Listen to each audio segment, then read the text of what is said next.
ta présence à chaque pas. En ton sang ma délivrance, sous de ton parole transforme-nous. Sainte parole de vérité, change-nous, transforme-nous. Ô Père, fais-le par la puissance de ton Saint-Esprit. Au nom de Jésus-Christ. Amen. Amen. Shalom et bénédiction à tout le monde. Et je vous prie de vous asseoir s'il vous plaît. Les dangers de la rétrogradation et nous poursuivons aujourd'hui. Nous poursuivons encore aujourd'hui notre enseignement sur les dangers de la rétrogradation. Le fait de commencer la marche avec Dieu, de monter et puis de commencer à retomber.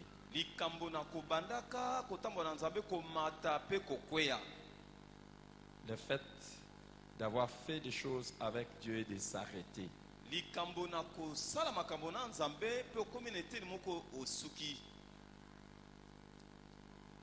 Nous avons défini comme cela la rétrogradation. Et puis nous avons fait une différence entre la rétrogradation et l'apostasie.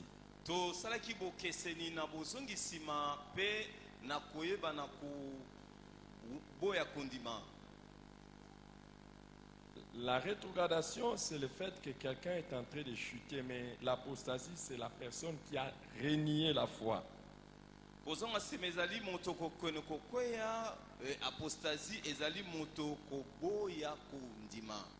Un apostat, c'est quelqu'un qui dit je ne veux plus prier. Il dit je ne crois plus en Dieu.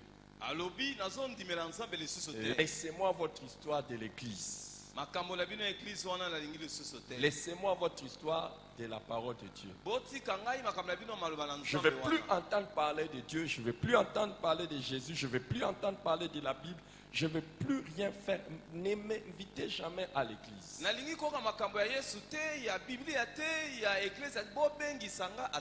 Là, c'est l'apostasie. Il y a un grand danger pour ça, mais nous ne parlons pas de ça. Nous parlons des rétrogrades. Et les rétrogrades, ce n'est pas quelqu'un qui dit je ne prie plus. Mais il peut même être en train de prier, mais pourtant sa vie et sa santé spirituelle ne sont pas au beau fixe. Il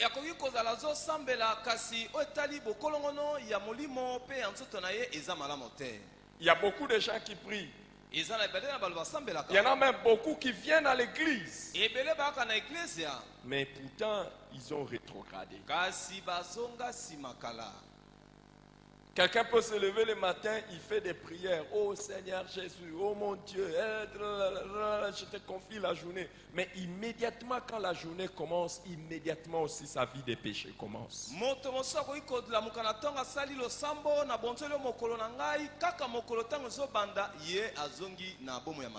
Quelqu'un peut être ici à l'église, fréquentant l'église chaque dimanche, dimanche après dimanche, et avoir une vie complètement en dehors de la parole de Dieu.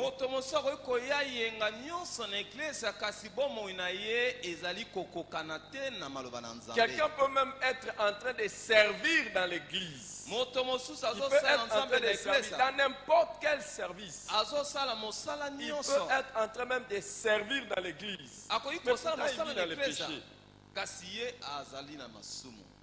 Un de mes enfants dans la foi et dans le ministère était choqué. Il dit, pasteur, je ne comprends pas. Quelle personne a même des responsabilités. Il a même des responsabilités, il dirige même une cellule. Mais pourtant, regarde sa vie, regarde sa vie. Je ne connais pas l'histoire de ton voisin, je ne connais pas la santé spirituelle de ton voisin. Mais salue-le à l'occasion, salue-le. Le pasteur dit qu'il ne connaît pas ta situation. Mais c'est possible qu'il soit là. Et c'est possible qu'il te salue chaleureusement.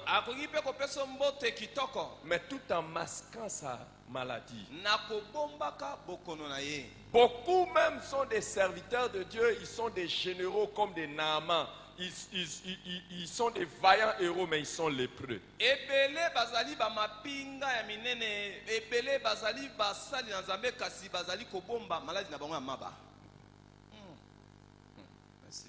J'ai connu des serviteurs de Dieu comme ça, même ici à l'église.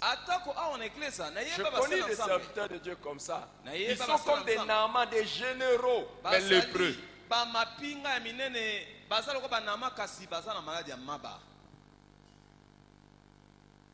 Et vous savez, pour connaître ça, il faut être proche de la personne. Et il y a des gens, vous avez beaucoup de respect pour lui. Vous avez beaucoup de respect pour elle parce que simplement vous êtes loin de la personne.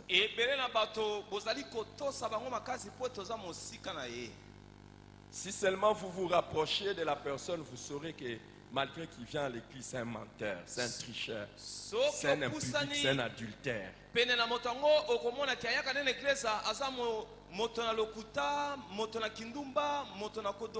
Certains qui sont ici, tu les salues seulement comme un bon frère parce que tu ne connais pas que c'est. Quand il se met devant l'alcool, c'est n'importe quoi.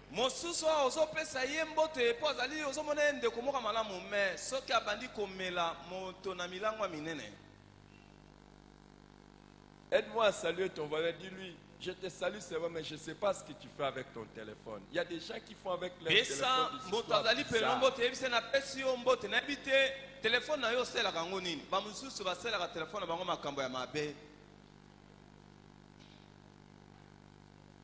Mais en étant à l'église, mais c'est ce monsieur le saint et c'est madame la sainte. Et quand on va dire, je suis toi, la joie. Oh, certains peuvent même être ici en train de danser. Je suis dans la joie. Mais il n'a plus une vie de prière personnelle. Il n'y en a pas. Il ne prie pas. La dernière fois qu'il a lu la Bible, ça fait longtemps qu'il a médité personnellement comme ça un chapitre. Il lit la Bible un chapitre. C'est comme ça.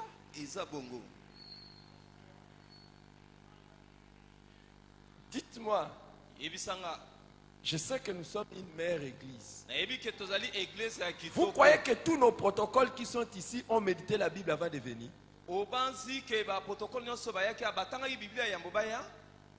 Vous croyez ça? Vous croyez que tous ceux qui sont dans notre département de protocole lisent la Bible chaque jour? Ah, mais quand ils vous accueillent, si seulement on pouvait avoir les lunettes spirituelles, on saurait que ce sont des personnes malades spirituellement qui nous accueillent. Il y en a qui viennent, qui vous forment même. Et ils sont même là. Les sons des affermissements, quoi? Méditation de la parole de Dieu. Lui-même ne médite pas.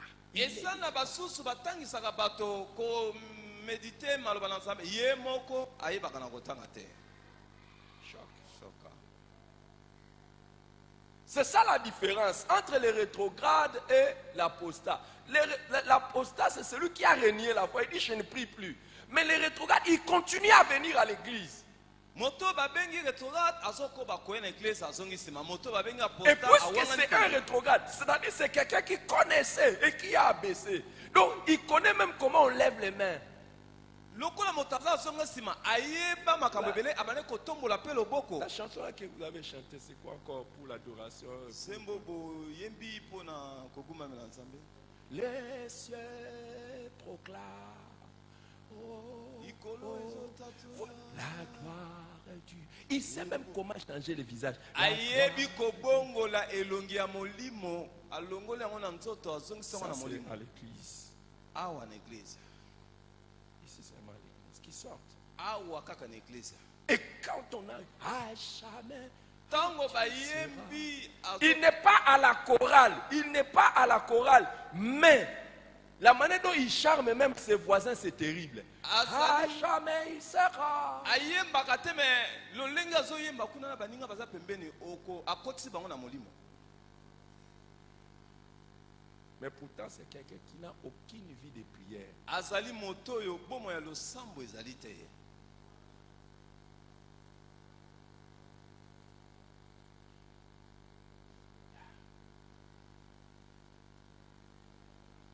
Il connaît que quand on vient à l'église, il faut... Et puis il y a des gens, vous les voyez sérieux. Et ils sont sérieux seulement parce qu'ils sont à l'église comme ça. Et ça,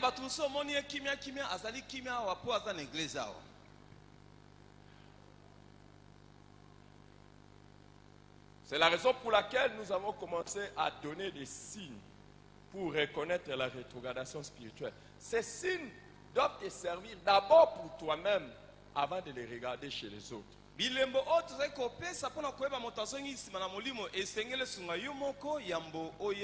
À partir de Jérémie chapitre 2, commençant par les versets 1, nous avons commencé à énumérer quelques signes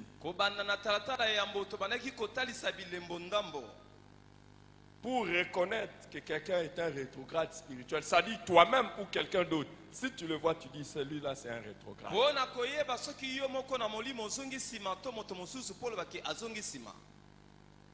Les premiers signes que nous avons montrés, c'est une expérience spirituelle passée et meilleure. Passée meilleure.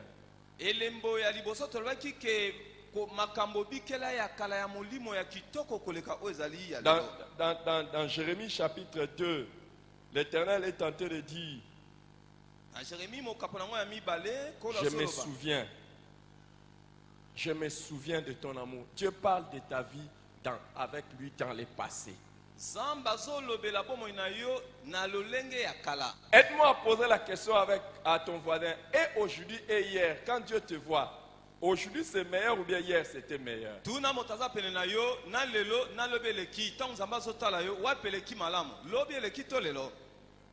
Il dit quoi?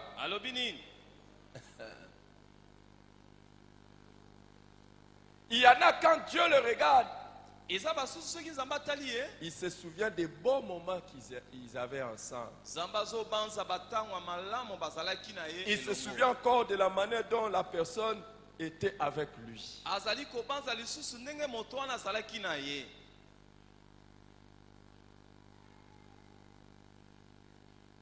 Hier, j'étais en train de parler avec un frère au sujet de sa relation avec sa femme.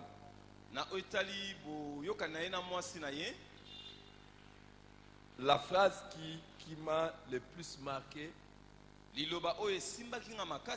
dit, elle n'était pas comme ça quand on était fiancés.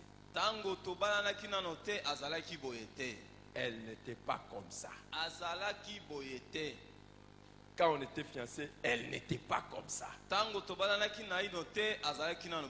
peu comme pour dire que celle avec qui je vis aujourd'hui, ce n'est pas celle que j'avais connue. Elle a changé. Et il y a des gens, Dieu en te regardant, il dit, tu as changé. Il n'en parle pas dans le sens, oh, non, non, non. Vraiment, non. Il en parle avec regret.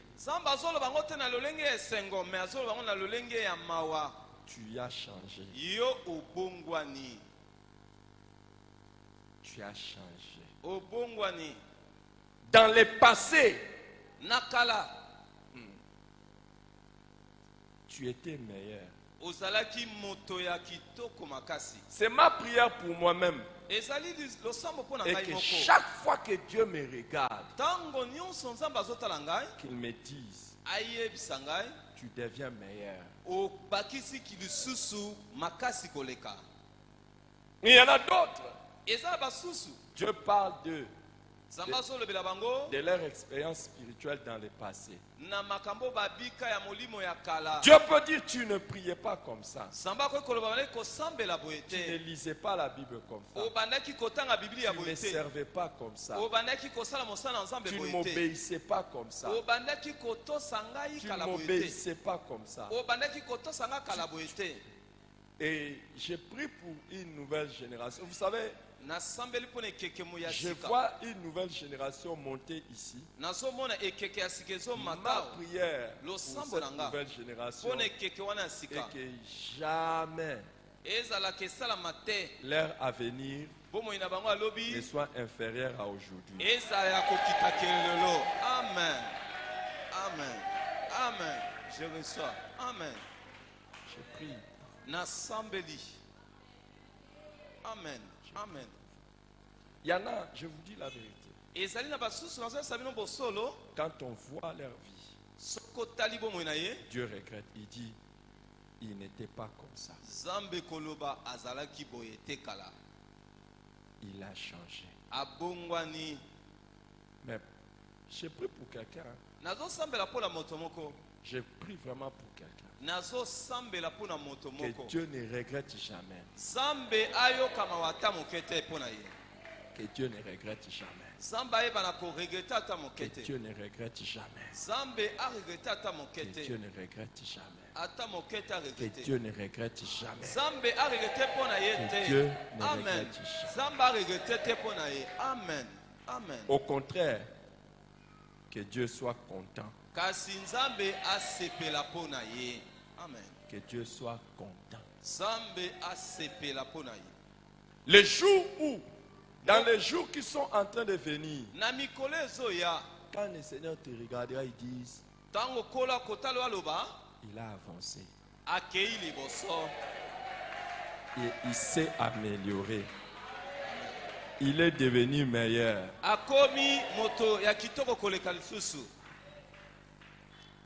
Reprenez place. Le deuxième signe que nous avons vu, c'est la perte ou l'abandon du premier amour.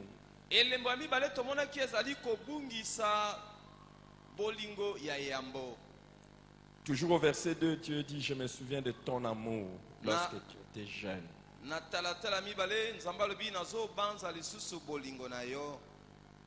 Il y en a qui aimaient Dieu, mais qui n'aiment plus Dieu. Il y en a qui avaient un grand amour pour Dieu. C'était chaud, mais qui s'abaissait. Moi, c'est ma prière. C'est ma prière que l'Éternel fasse grandir l'amour que j'ai pour lui. Je n'avais jamais imaginé que dans ma vie, je serais en train de servir Dieu comme je le fais aujourd'hui. Vous savez, l'amour, je le dis, se fait voir dans les sacrifices. Et parmi les sacrifices que nous faisons pour des personnes que nous aimons, c'est dans la manière de leur donner.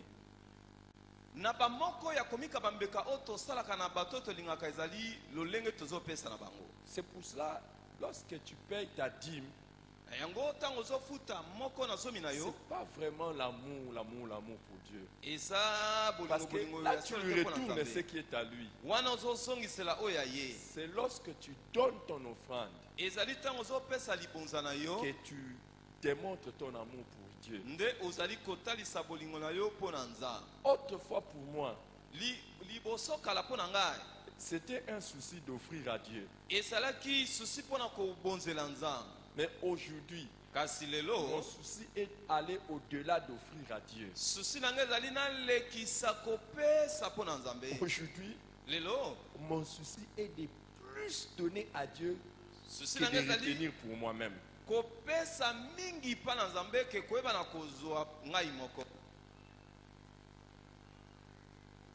Je commence à évaluer dans ma vie Ce que je donne à Dieu et ce que je retiens pour moi-même.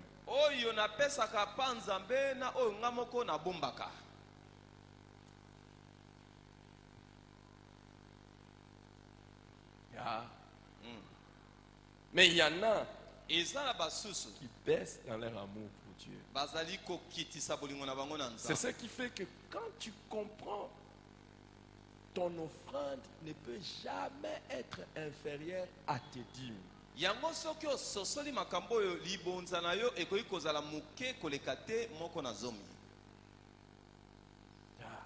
Amen. Oh non, je ne te parle pas. J'enseigne à celui qui aime Dieu. Amen. Amen. Et plus j'aime Dieu, un jour, j'ai entendu l'histoire d'un homme de Dieu. Ça fait des années que j'avais entendu ça. Quand j'avais entendu l'histoire d'Eric Warren qui avait renversé la dîme.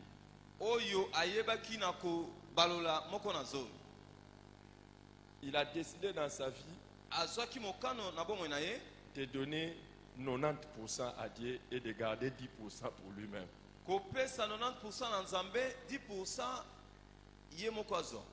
J'ai trouvé ça comme un peu absurde. Mais plus j'aime Dieu, plus je suis en train de trouver que c'est même la meilleure manière de faire. Et plus je me rends compte que ce n'est même pas possible. Mais c'est même mieux.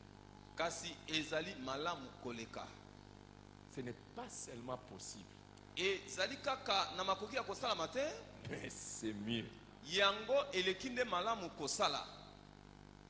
Oh, je t'en parle pas, je t'en parle pas. L'abandon du premier amour.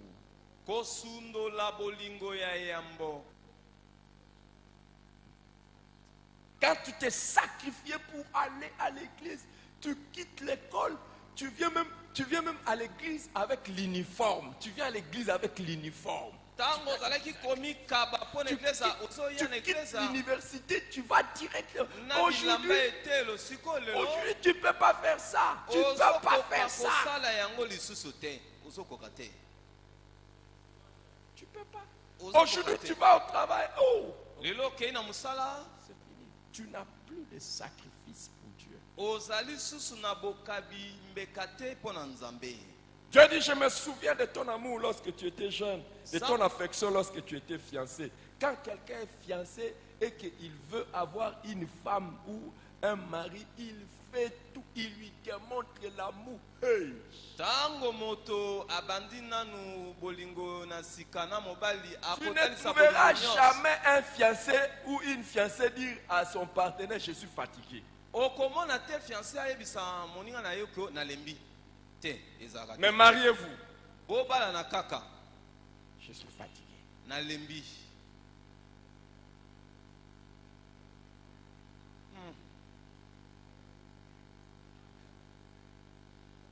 Quand vous êtes des fiancés, est-ce que tu veux m'accompagner? Oui. D'ailleurs, je ne veux même pas t'accompagner. C'est mon rêve de t'accompagner.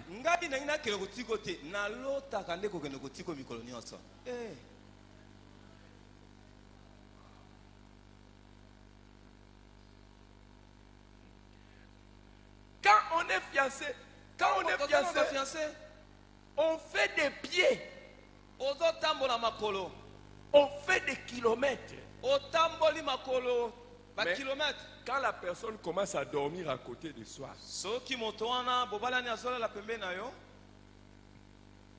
Dieu dit, je me souviens de ton amour. Aujourd'hui, tu ne peux plus. J'étais à l'université. J'étais au travail. C'est fini. Tu es devenu monsieur, madame raison.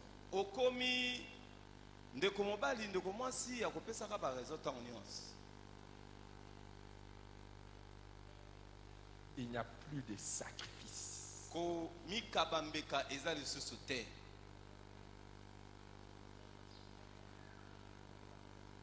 Dis à ton voisin, on te prêche, on ne me prêche pas.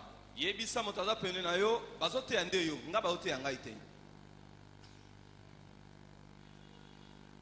ça à ton voisin, non?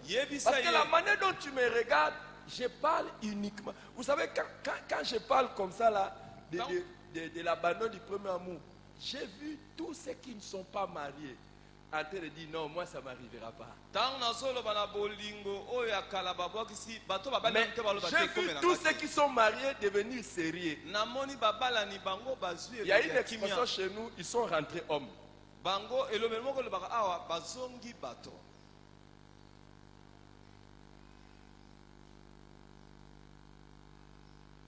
Quand vous êtes fiancé, demande à quelqu'un, donne-moi ceci. Non, non, je ne te donnerai pas, je me donnerai même.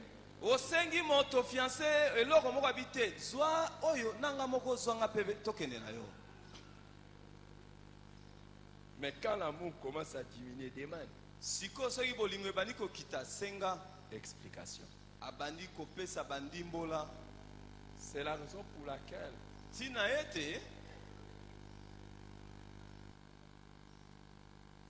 l'une des choses qui seront une bénédiction pour vous, c'est d'être marié à une personne qui vous aime à vie. Amen. Merci papa. Les jours où la personne qui vous aime ne vous aime plus, c'est fini.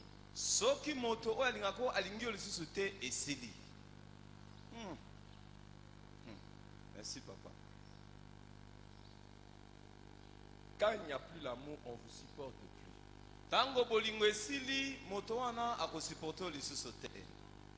Bon, j'ai vu que tu étais distrait. Je voulais libérer une bénédiction là, mais bon, j'ai vu que tu étais concentré.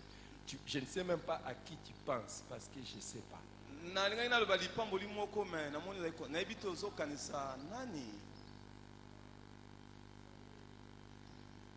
Et si vous épousez quelqu'un qui vous mentez, qui vous aimait, il ne vous aimait pas votre mariage, venez me raconter les histoires. C'est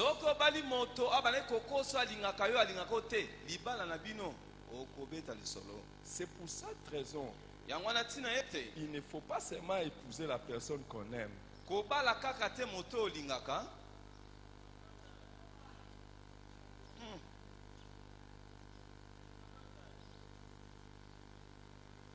Mais épouse la personne qui va apprendre à t'aimer.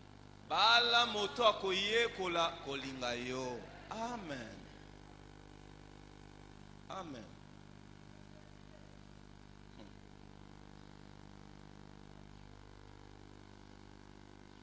Je laisse ceci là.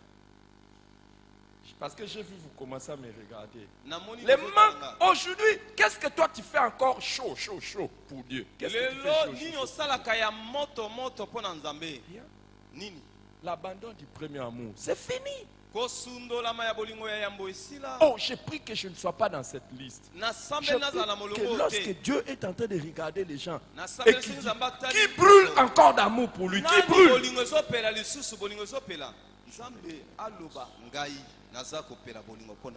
Amen.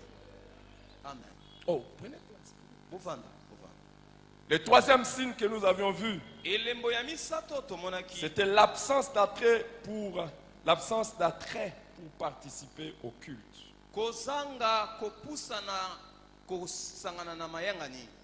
Il y a des gens, il dit, Israël, je me souviens lorsque tu me suivais même dans les déserts, lorsque tu allais dans les déserts. Waouh!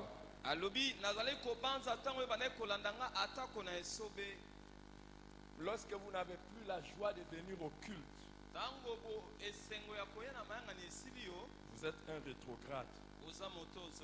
Lorsque vous commencez à relâcher progressivement dans vos fréquentations de culte, un rétrograde.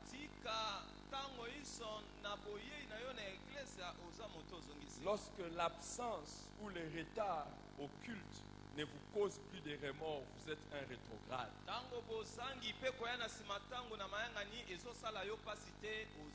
Tu n'es pas venu au culte. Ou tu viens en retard. Ça ne te touche même pas. Hey!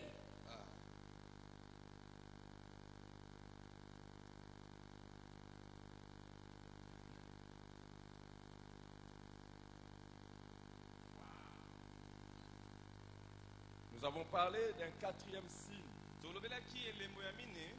C'est la perte ou la baisse de la consécration. Tu n'es plus consacré. Tu n'es plus attaché.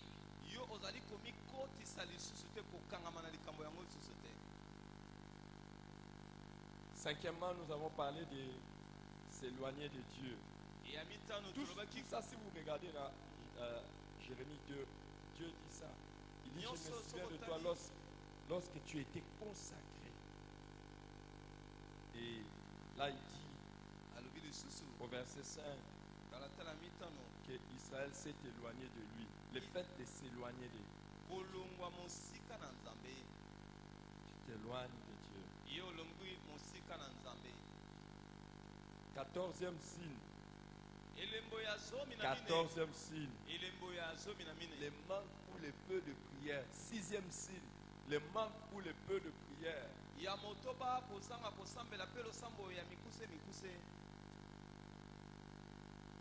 Verset 6. Ils n'ont pas dit où est l'Éternel. Ils n'ont pas dit, verset 8. Les sacrificateurs n'ont pas dit où est l'Éternel. Ils ne prient plus. Ou ils ne prient pas.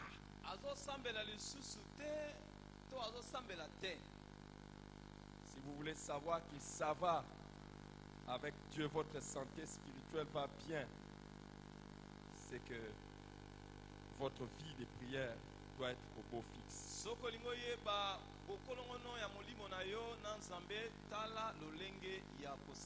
La prière est pour nous la respiration, pas la respiration à l'air normal. La Bible dit, nous sommes dans le monde, mais nous ne sommes pas du monde.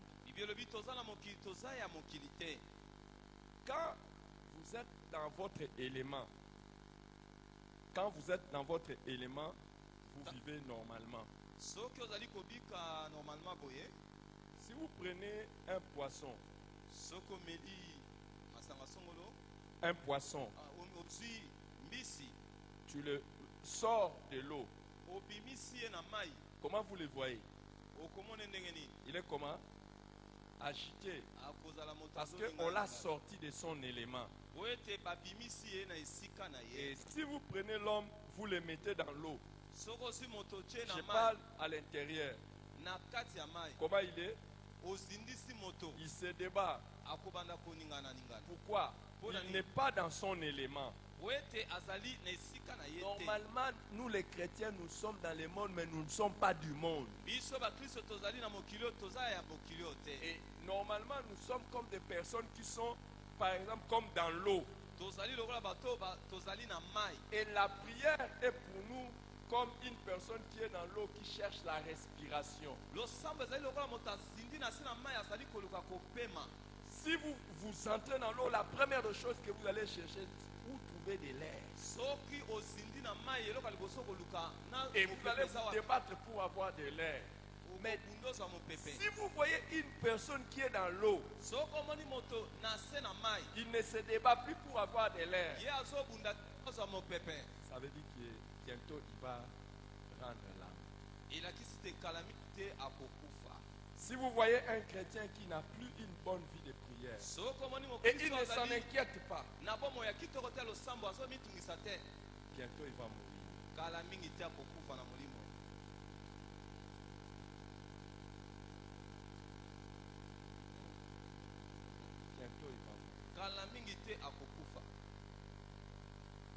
Inquiétez-vous sérieusement. Si vous êtes marié à quelqu'un, vous regardez, vous ne voyez jamais quand est-ce qu'il prie. Vous ne voyez pas sa vie de prière. Inquiétez-vous. Vous ne voyez pas votre frère, votre soeur avoir une vie de prière. C'est un rétrograde. Il va mourir bientôt.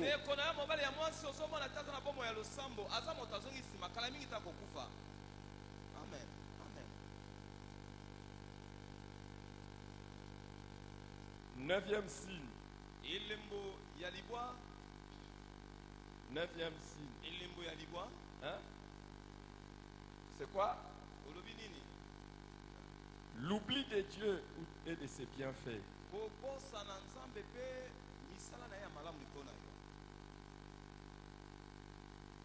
Huitième signe. Nous le trouvons dans les versets 23 et les versets 35. Et c'est là que j'aimerais insister un tout petit peu et donner le neuvième signe. C'est le fait de nier ou de justifier les péchés.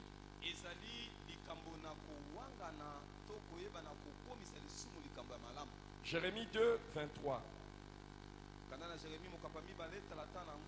Comment diras-tu? Je ne me suis point souillé. Je ne suis point allé après les Baals.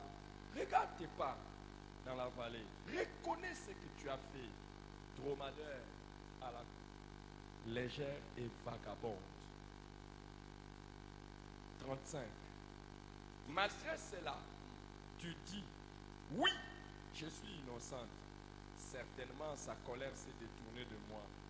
Voici, je vais contester avec toi parce que tu dis, je n'ai point péché.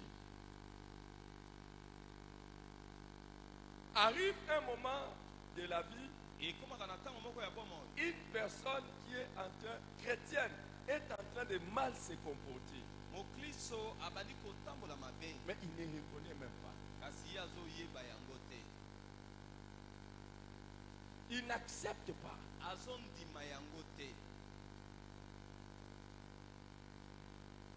Et il dit, je ne suis point souillé. Au lieu d'accepter que ça ne va pas, non, ma vie spirituelle ne va pas bien. Je ne vais pas bien spirituellement. Il ne reconnaît pas. Il se justifie. Ou il rationalise.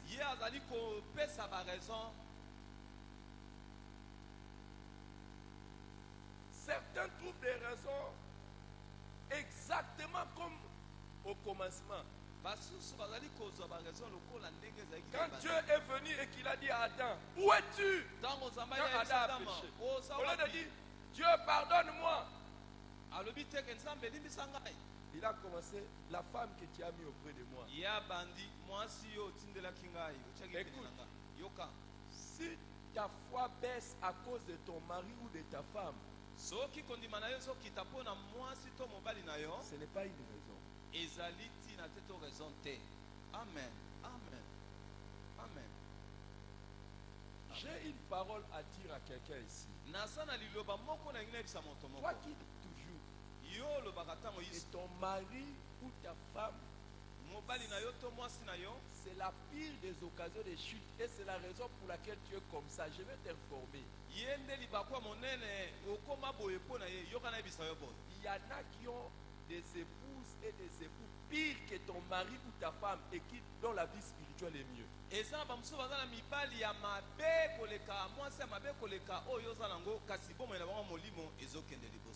Amen. Amen. Il y a des hommes, ils ont épousé des femmes, mais ils servent Dieu. Mais toi, parce que seulement un petit défaut,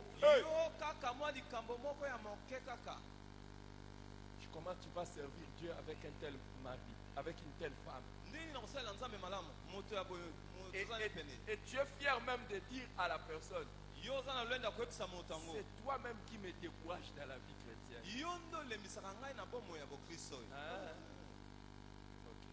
N'oublie pas, ton mari n'est pas Dieu. Ta femme n'est pas Dieu. Tu rendras compte de ta propre vie. Amen. Mais au lieu de reconnaître seulement, tu dis, je suis passionné, c'est le mariage qui m'a fait ça. Ou ce sont les frères à l'église. Ou ce sont les amis qui m'ont influencé. Reconnais que tu es souillé. Reconnais que tu as péché. Reconnais que ça ne va pas. Amen. Amen. Merci, papa. Et le péché ne commence même pas d'abord dans les actes. Le péché commence par toi-même. Ton comportement, ton caractère. Il y a des gens leur caractère montre la rétrogradation.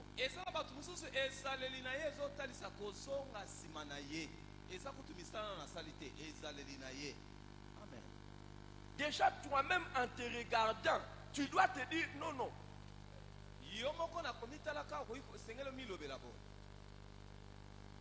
Vous savez qu'il y a des gens qui ont la réputation d'être colériques. Regarde ton voisin si ce n'est pas le cas. Donc ta colère est même un péché, mais tu n'acceptes même pas ça.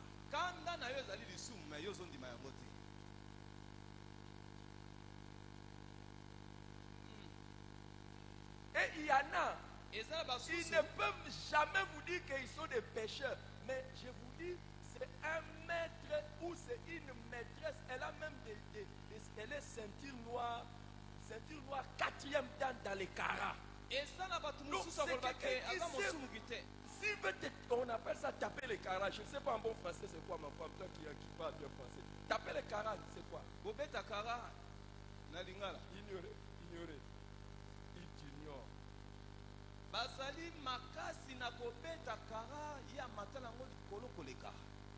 Je vais vous dire une chose. Tout homme et toute femme a été créé à l'image de Dieu. Si tu ignores quelqu'un, tu ignores quelqu'un fait à l'image de Dieu. Et il y en a qui vont vous dire comme ça, moi. Hey, essaye, je vais t'ignorer. Mais tu es un rétrograde. Tu as les devoirs vis-à-vis des gens. Amen. Merci, papa. Merci. Hein?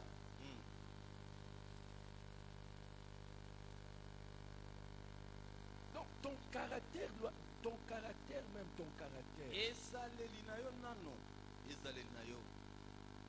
Tu n'acceptes même pas ça que tu es un rancunier.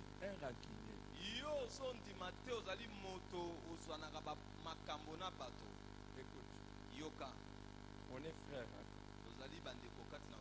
Mais il y a des limites. Moi, si tu dépasses cette limite, c'est fini. Oh, que Dieu te mette aussi une limite.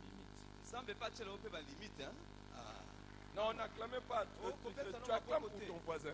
Tu sais pas, ton voisin va dire que c'est lui. Mais accepte que tu es rétrograde. Parce qu'il y a des gens que tu ne supportes plus. Il y a des gens que tu ne pardonnes plus. Moi, non, assieds-toi. Telle personne. Asseyez-vous, merci. Telle personne, je les supporte. Écoute, s'il y a des gens dans ta vie que tu n'arrives plus, asseyez-vous, je suis content, asseyez-vous. Mais quand tu vas te lever, ton voisin va croire que tu t'es levé parce que c'est de lui qui s'agit.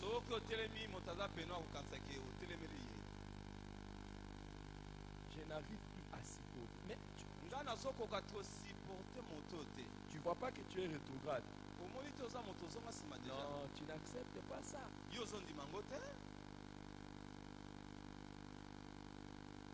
Est-ce que tu as péché?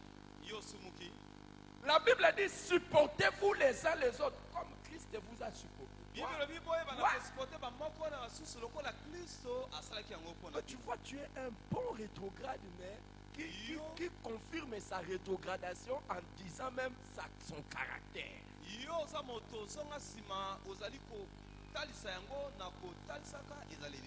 Et il y en a qui sont des rétrogrades par hypocrisie. Ça va? Il a un plan dans son cœur contre toi. Mais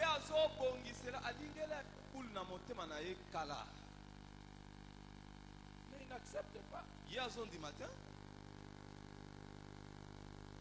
Il y en a qui sont ici, je ne sais pas pourquoi le Saint-Esprit est en train de me dire ça. Il y en a qui ont même déjà les projets de m'abandonner dans le ministère.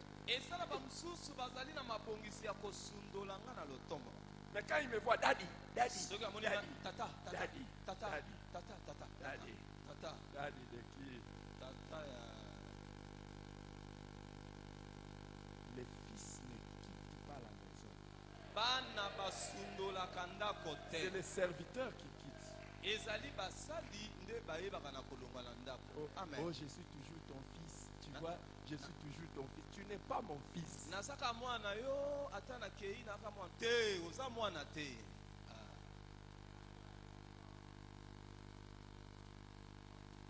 toujours ton fils. Moi, je ne peux pas oublier ce que tu as fait pour moi. Tu as oublié.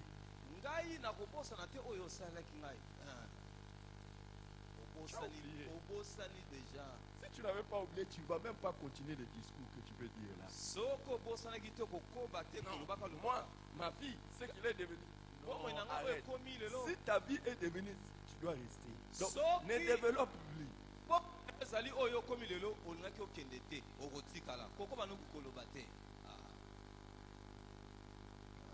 Pourquoi je parlais de ça? Il y a des gens comme ça. Hypocrite.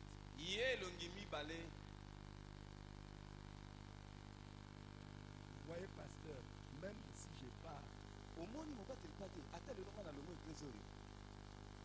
moi et toi, ça ne changera pas. Mais pourquoi tu pars?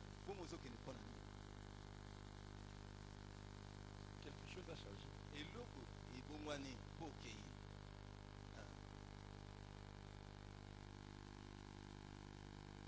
Mais, daddy,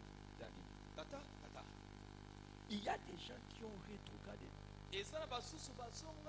Pourquoi vous avez changé comme ça? Il y a quelqu'un qui avait le projet de partir.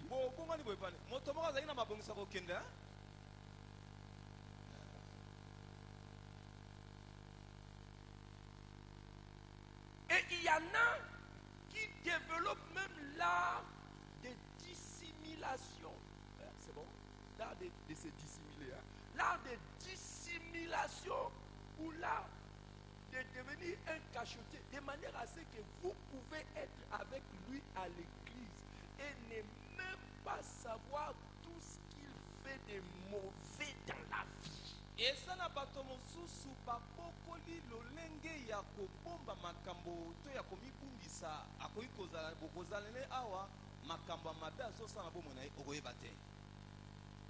J'étais choqué d'apprendre qu'un membre de l'église, les amis, je vais vous les présenter si vous voulez. Vous voulez que je les présente? Quelqu'un m'a dit qu'on l'a rencontré dans un bar. Non, je vous dis, si vous voyez comment il prie ici, dans un bar, tu n'imagineras pas. S'il prie, Jésus, oh Seigneur, oh Koloji, oh Nzabé, Papa Bokas Boss.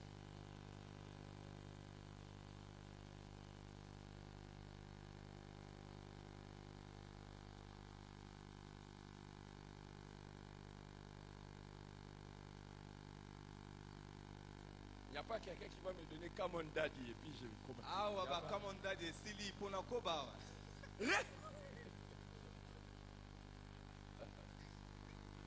Reconnais que tu as péché. Dis-moi que yo sumuki. Dis-moi que yo sumuki. Reconnais. Dis-moi. Il y en a qui sont ici. Et ça, la bassousse basalia. Je vais d'abord le dire en lingala et puis je vais traduire ça en français. Ce sont les défers à vie. Les défers. Les défers. Les défers. Kidianfuka. Ah ok. Bah Kidianfuka. Mais Kidianfuka c'est pas bon. Ah, okay. Les défers à vie. Ah, ça veut dire quoi? Bah défi. Hein? Bah défi. Non, c'est ton voisin risque de quoi que tu as dit que c'est Vanda va quand ça les défers. Bah défi. Il y a vie. Bon, maintenant, vous qui parlez français, donnez-moi le mot en français. Je n'ai pas de mots. Ce sont des accros. Hein? Des acquéreurs de dettes. Les habitués de l'acquisition des dettes.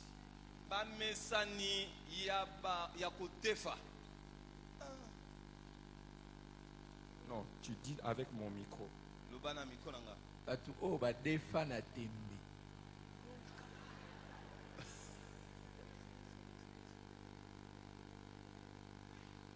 Donc, il y a attention au thé.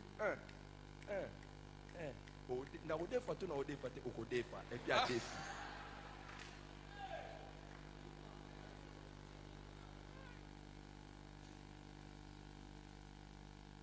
Vrai ou faux? Vrai. Vrai ou faux? Reconnais que tu es un défeur. Non, pardon. Un acquéreur de dettes. Un accro aux dettes. Et je vais vous dire, la malédiction de la dette, c'est que la dette porte en elle-même la sémence de l'oubli. Vous savez, plusieurs fois quand tu as la dette de quelqu'un, presque à 100% tu vas oublier. Faites seulement attention. Habituez-vous à la dette. Vous verrez.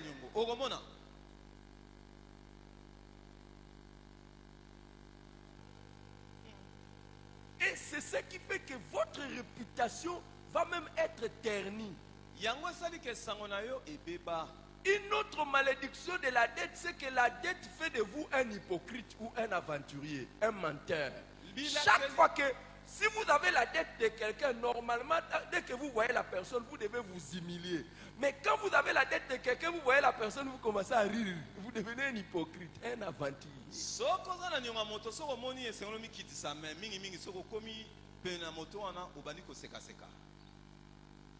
Ou vous commencez à donner des explications. Je crois que je dois faire tout pour faire sortir mon livre sur le bonheur de vivre sans dette.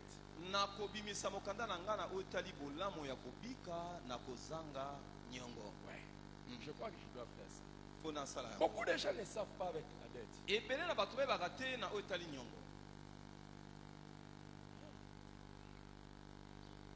Et la dette fait de vous un grand hypocrite, non. Ce qui... Je cherche. Un prétentieux, non. Tu vois, quelqu'un, tu le regardes, il se fait sortir pour quelqu'un qui n'est pas. Hein? Ceux qui prétendent. Ouais, c'est ceux qui prétendent. Vous voyez, regardez, les amis, si tu as pris une dette pour acheter un véhicule, normalement tu es un piéton. Mais tu mens aux gens que tu as l'argent pour marcher avec le véhicule. Donc si tu as pris tes mèches ou tes cheveux, tes trucs, tout ça avec la dette, normalement tu devais venir sans perruque. Mais tu es en train de nous tromper que toi tu as les moyens de t'acheter ça. C'est ça. La dette, ça te donne les moyens de tromper les gens. Sur ce que tu n'es pas. Donc, chaque fois que tu prends la dette, tu trompes les gens sur ce que tu n'es pas.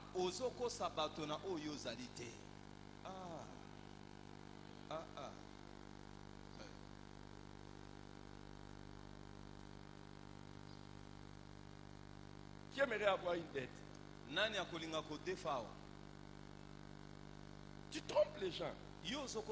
Et il y a des gens ici. Si on doit enlever la dette, ils vont être nus. Parce que les habits qu'ils ont portés, c'est la dette.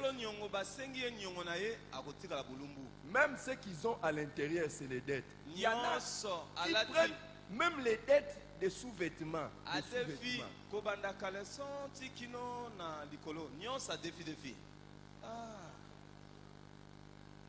Est-ce que ce n'est pas la vérité? Donc, tu viens ici, tu dandines.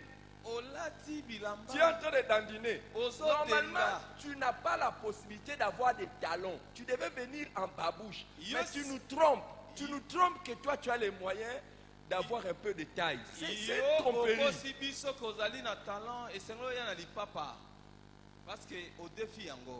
Et il y en a même qui prennent les dettes pour acheter des fonds de teint. Ça dit, je vais vous montrer ce que je ne suis pas.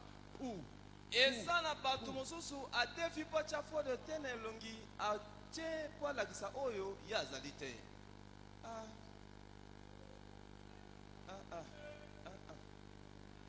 Et la dette, Nyongo, c'est simplement une manière de dire Isa lulinga koloba. Je vis au-delà de mes moyens. Nazali kobika koleka makoki na ngai. Amen. Amen. Merci papa. C'est pour cela que tu cherches une maison que tu ne peux pas payer pour avoir les dettes. Tu cherches à habiter. Je laisse cette histoire de tête.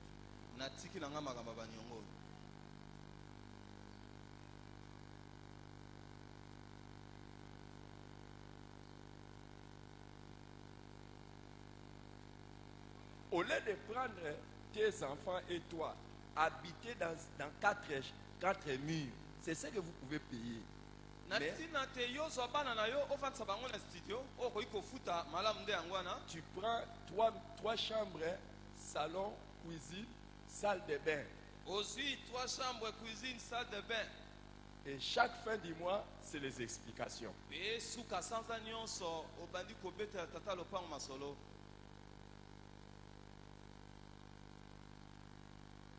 Apparemment, vous n'aimez plus ce que je dis. Dis à ton voisin, on parle de toi, pas de moi. Dis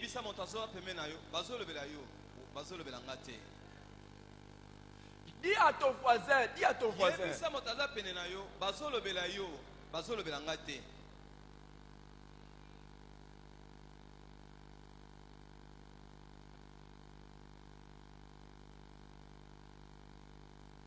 hein? Je vais revenir sur l'oubli. Est-ce que vous savez qu'il y en a, ils ont les notes de leurs collègues d'études. Ils ont gardé chez eux. Tu avais pris, oh non, donne-moi d'abord ton TP. Donne-moi d'abord ton cahier. Jusqu'aujourd'hui. Peut-être l'ami même est mort. Tu es resté avec ces notes. Ce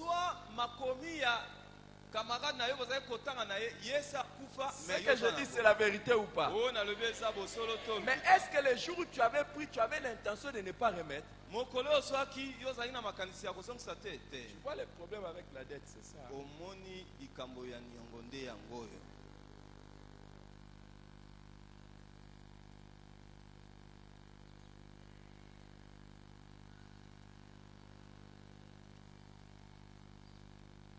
Les économistes et les financiers surtout ont développé la théorie des leviers financiers.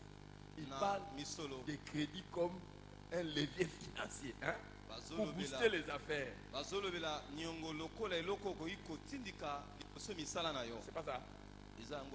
Est-ce que vous avez déjà vu quelqu'un qui a eu ça et puis qui est parti, qui n'a plus jamais ça? Ça t'installe dans cette spirale de dettes.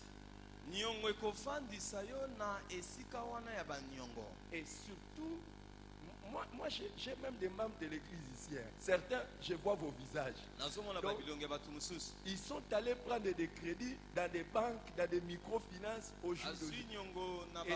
C'est après que tu nous amènes maintenant des sujets de prière. Le jour où tu as pris ça, tu avais beaucoup d'argent, tu n'avais pas dit. Mais lorsque tu es maintenant dans l'incapacité de payer, où ça commence à te faire ça, tout celui qui a un peu de notion d'économie ou de finance sait que lorsque tu as pris la dette à la banque ou un crédit à la banque, tu es travailleur de la banque.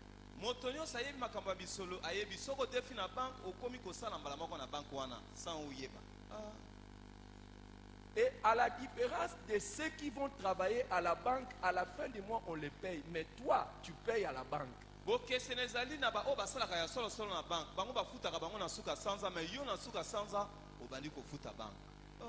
C'est pour ça que la Bible dit que celui qui a une dette de quelqu'un est esclave de celui-là.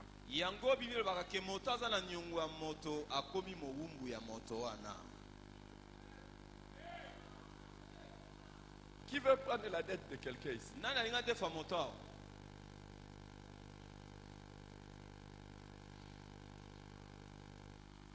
Vous croyez que les gens des banques, quand ils vous envoient des messages, ils vous envoient même des gens pour vous dire venez prendre la dette, les crédits chez nous, c'est parce qu'ils vous aiment.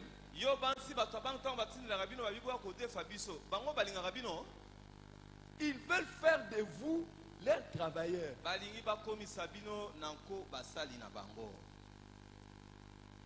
Je suis désolé, vous êtes un peu triste, mais je ne sais pas pourquoi même.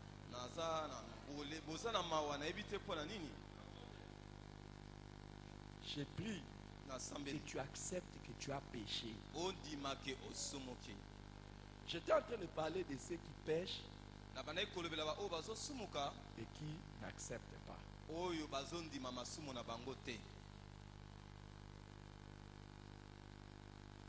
Accepte. Et humilie-toi. Accepte. Ne justifie pas. Ne justifie pas. Ne justifie pas. Ne justifie pas. Ne justifie pas.